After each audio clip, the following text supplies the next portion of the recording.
സിദ്ധിക്ഷേത്രം എന്നും വിദ്യാദേവതയെന്നും ജഗദംബിക എന്നും എല്ലാം അറിയപ്പെടുന്ന ക്ഷേത്രമാണ് കൊല്ലൂർ മൂകാംബിക ക്ഷേത്രം. 108 ശക്തിപീഠങ്ങളിലെ വിശേഷ സ്ഥാനമാണ് മൂകാംബികയ്ക്ക് നൽകുന്നത്. ഇവിടുത്തെ സൗപർണിക നദിക്കും ഒരുപാട് വിശേഷതകളുണ്ട് കേട്ടോ.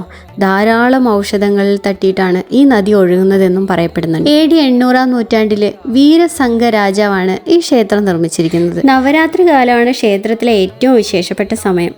നമ്മൾ പക്ഷെ വന്നിരിക്കുന്ന കാർത്തികയ്ക്കാണ്. ഈ ക്ഷേത്രത്തിന്റെ ഐതിഹ്യം എന്ന് പറയുന്നത് മൂകാസുരൻ എന്നൊരു അസുരൻ പണ്ട് ഇവിടെ ഉണ്ടായിരുന്നു അത്രേ. മനുഷ്യരെയും ഋഷികളെയൊക്കെ ഉപദ്രവിച്ചിട്ട് അങ്ങനെ നടക്കുന്ന ഒരു അസുരൻ. ഈ മൂകാസുരന്റെ ഉപദ്രവങ്ങളിൽ നിന്ന് ഋഷിമാരെയും സാധാരണ ജനങ്ങളെയൊക്കെ രക്ഷിക്കാനായിട്ട് പരാശക്തിയായ ദേവതയ്ക്ക് മാത്രമേ കഴിയുള്ളൂ എന്ന് ഋഷിചര്യന്മാരൊക്കെ കണ്ടെത്തുകയുണ്ടായി. അങ്ങനെ ഋഷിചര്യന്മാര് പരാശക്തി അഥവാ പാർവതി ദേവിയോട് തങ്ങളെ രക്ഷിക്കണമെന്ന് അപേക്ഷിക്കുകയാണ്.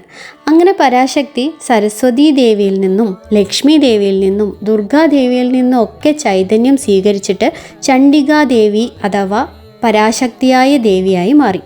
അതിനുശേഷം 12 ദിവസത്തെ ഏറ്റുമുട്ടലിനൊടുവിലാണ് ദേവി മൂകാസുരനെ നിഗ്രഹിക്കുന്നത്.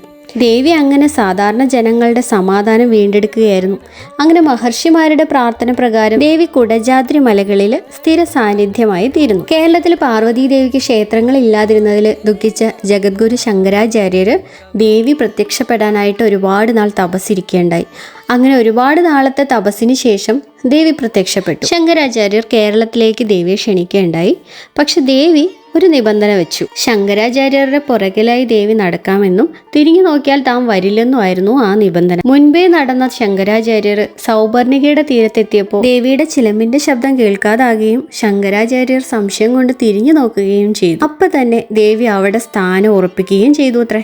അന്ന് ആദിശങ്കരന്റെ മുന്നിൽ പ്രത്യക്ഷപ്പെട്ട അതേ രൂപത്തില് സ്വയംഭൂ ശിവലിംഗത്തിന് പിറകിലായി അദ്ദേഹം ദേവിയെ ശ്രീചക്രത്തിൽ പ്രതിഷ്ഠ നടത്തി എന്ന് വിശ്വസിക്കപ്പെടുന്നു. ആദിശങ്കരൻ നിശ്ചയിച്ച പൂജാവിധികളാണ് ഇന്നും ഇവിടെ പിന്തുടർന്നു വരുന്നത്. പുലർച്ചെ 5 മണിക്കാണ് ഇവിടുത്തെ പൂജാവിധികൾ ആരംഭിക്കുന്നത്. ദേവിയുടെ വിഗ്രഹം പേർന്ന രഥം വലിക്കുകയും അതിൽ നിന്ന് ഭക്തർക്കിട്ട് നൽകുന്ന നാണയത്തുട്ടുകൾ ലഭിക്കുക എന്നതും ഭക്തരെ സംബന്ധിച്ച് അതിൽ കവിഞ്ഞ പുണ്യം മറ്റൊന്നുമില്ലെന്നാണ് ഇവിടുത്തെ വിശ്വാസം. ശ്രീകോവിലിന് പുറകിലായി ശങ്കരാചാര്യ സ്ഥാനവുമുണ്ട്. ഇവിടെ കാര്യസിദ്ധിക്ക് വേണ്ടി നെയ്വിളക്ക് കൊളുത്തുന്നതും ദേവിക്ക് ചാർത്തിയ ഉടയാടകൾ വാങ്ങുന്നതൊക്കെ പ്രധാനപ്പെട്ടൊരു വഴിപാടുകളാണ്. ഇവിടുത്തെ നിർമാല്യ പൂജ ഒരുപാട് വിശേഷപ്പെട്ടതാണ്. നിർമാല്യത്തിന് ശേഷം ഗോപൂജ നടത്തി നിവേദ്യമൊക്കെ കഴിഞ്ഞ് രാവിലെ 8:30 വരെ പ്രധാന പൂജ ഉണ്ടാവും. കാർത്തിക ആയതുകൊണ്ട് തന്നെ നമുക്ക് പ്രധാനപ്പെട്ട പൂജകളെല്ലാം കാണാൻ സാധിച്ചു. ചേട്ടൻ്റെ മോനൊരു വഴിപാടുള്ളതുകൊണ്ട് കൂടിയാണ് നമ്മൾ ഇവിടെ വന്നത്. ആ കാര്യങ്ങളെല്ലാം ഭംഗിയായി കഴിഞ്ഞു.